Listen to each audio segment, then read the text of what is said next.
So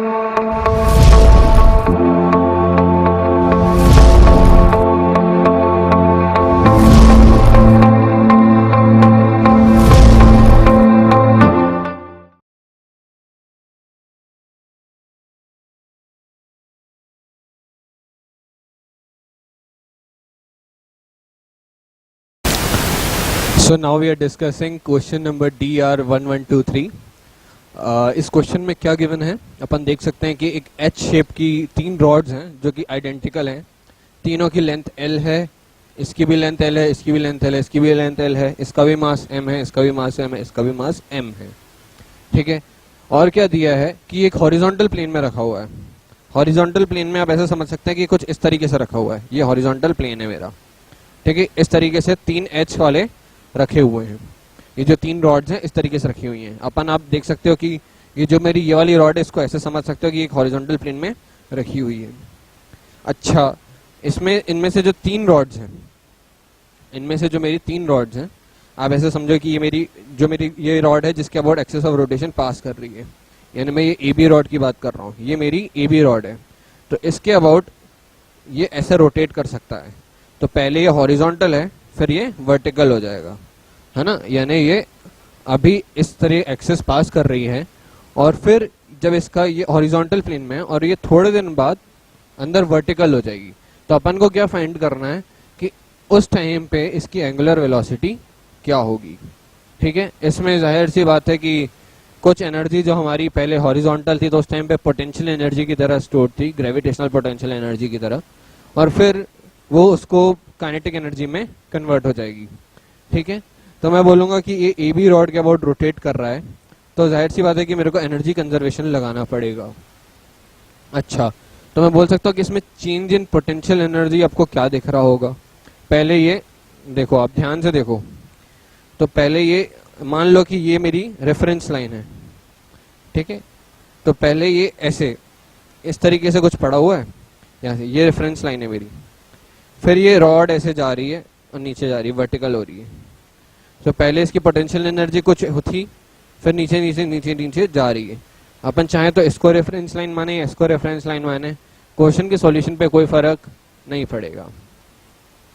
ठीक है, तो अब ये रोटेट कर रहा है, तो मैं बोलूंगा कि ये इसका सेंटर ऑफ मास है, इस रॉड का।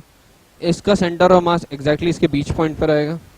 तो मैं बोलूंगा कि ये वाली रॉड जब नीचे जाएगी, मान लीजिए ये वाली रॉड है, तो क्या ये इसका सिर्फ ये L/2 ही नीचे जाएगी, है ना। इसका सेंटर ऑफ मास क्या सिर्फ L/2 ही नीचे शिफ्ट होगा?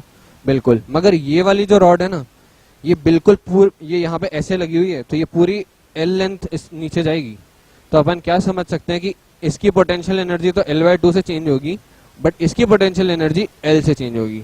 तो मैं क्या लिख सकता हूँ, डेल्टा U जो मेरा होगा वो लिख सकता हूँ माइनस ऑफ mgl, यानी मैं इस m की बात कर रहा हूँ, ये mgl इस रॉड के लिए है, और जो अब होगा mgl/2 वो मैं किसकी बात कर रहा हूँ, ये वाले इस वाली रॉड की, जिसका सेंटर ऑफ मास सिर्फ L/2 ही नीचे जाएगा। तो मेरी नेट क्या होगी, -3 mgl/2। आप पूछोगे सर ये माइनस साइन कहाँ से आया? माइनस साइन देखो ऐसे आया कि जब हमने माना कि ऊपर पोटेंशियल एनर्जी पॉजिटिव है और नीचे जा रही है, तो जाहिर सी बात है कि पोटेंशियल एनर्जी कम हो रही है, तो मैं बोलूंगा फाइनल माइनस इनिशियल नेगेटिव होगा, है ना। तो ये इसलिए -3 mgl/2 आया। ठीक है, ये मुझे समझ में आया कि मेरी change in potential energy due to rods ये है। अब मैं क्या बोलता हूँ कि ये जो चेंज इन पोटेंशियल एनर्जी होगा ये इसकी काइनेटिक एनर्जी में कन्वर्ट हो जाएगा। तो मैं क्या लिखूंगा, delta K is equal to ½ I⍵²। ठीक है, ये अपन समझ सकते हैं कि ½ mv² का इक्विवेलेंट है ½ I⍵² रोटेशन में। तो इसमें देखिए I निकालना ही इसमें मेन चीज थी। इसमें क्या है कि ये देखिए ये हमारी एक्सिस ऑफ रोटेशन है।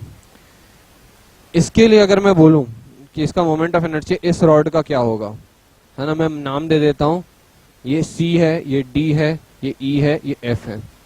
तो moment of inertia CD rod का क्या होगा, ध्यान से देखिए, है ना, ये होगा 1/3 ml², है ना, 1/3 ml²। समझ में आ रही बात, क्योंकि ये एंड पॉइंट से पास हो रहा है। ठीक है, अब मैं EF रॉड की बात करूं ना, तो IEF निकालना थोड़ा सा ट्रिकी है, और उसमें ट्रिक ये है कि अब देखो ये मेरी A B axis of rotation है, क्या ये एक्सिस ऑफ रोटेशन के ऐसे बिल्कुल जा रहा है, तो मैं बोलूंगा कि इसका जो हर एक पॉइंट है, इसका जो हर एक पॉइंट है, मैं इसको एक पॉइंट मास मान लूं तो वो एक फिक्स डिस्टेंस से नीचे जा रहा होगा। मैं बोलूंगा कि अगर ये पॉइंट इधर होता तो इसका आई 0 होता है ना, मगर ये इधर है तो मैं क्या पैरेलल एक्सिस थ्योरम से इसको यहाँ पे शिफ्ट कर सकता हूँ। मैं बोलूंगा कि ये मैं सी पॉइंट पे बोल रहा हूँ, है ना, यहाँ पे सी पॉइंट पे अगर यहाँ पे इसकी होती तो I center of mass plus m into d square लिख सकता हूँ। मैं पैरेलल एक्सिस थ्योरम लगा रहा हूँ, पैरेलल एक्सिस थ्योरम,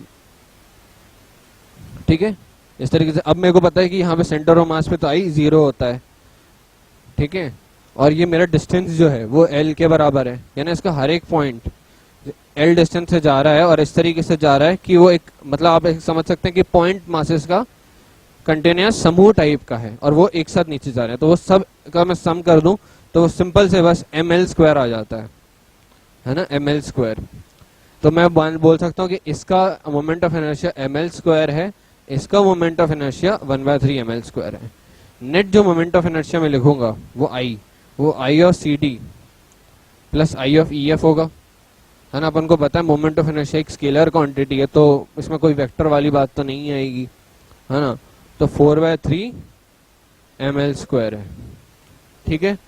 ये मेरा मोमेंट ऑफ इनर्शिया आया तो मैं डायरेक्टली वैल्यू डालता हूँ, है ना, हाफ डेल्टा की मेरी जो यहाँ पे वैल्यू आएगी,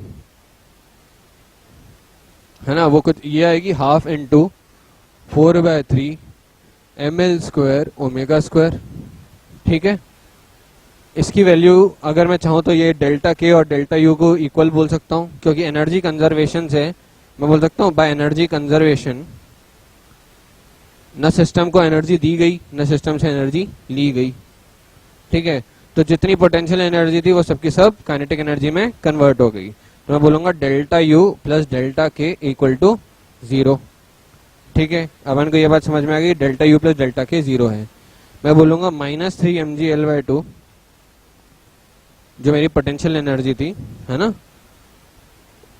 और ये मेरा डेल्टा के था 1/2 4/3 ml square omega square is equal to 0 हो जाएगा, ठीक है। अब मैं m काट सकता हूँ, l हटा सकता हूँ, इसको थोड़ा इस तरफ ले गया तो अब देखिए क्या आ रहा है, 2 भी हटा दिया ना मैंने, ये 3gl आ रहा है इस तरफ, है ना, 3gl भी नहीं रहा है ना, l सिर्फ 3g रहा है, 3g इस तरफ रहा और इस तरफ बचा है 4/3 ओमेगा स्क्वायर, ठीक है। अगर आप देखो कि 4/3 ओमेगा स्क्वायर ही बचा है तो मैं बोलूंगा क्या ओमेगा स्क्वायर की क्या वैल्यू होगी 9g/4l, 9g/4l, यानी ओमेगा की क्या वैल्यू होगी √of 9g/4l। यानी इसको अगर मैं आंसर लिखूं फाइनली क्या आ रहा है तो आप देखोगे ओमेगा का आंसर कुछ ये आ रहा है, omega is equal to 3/2 √of g/l cut.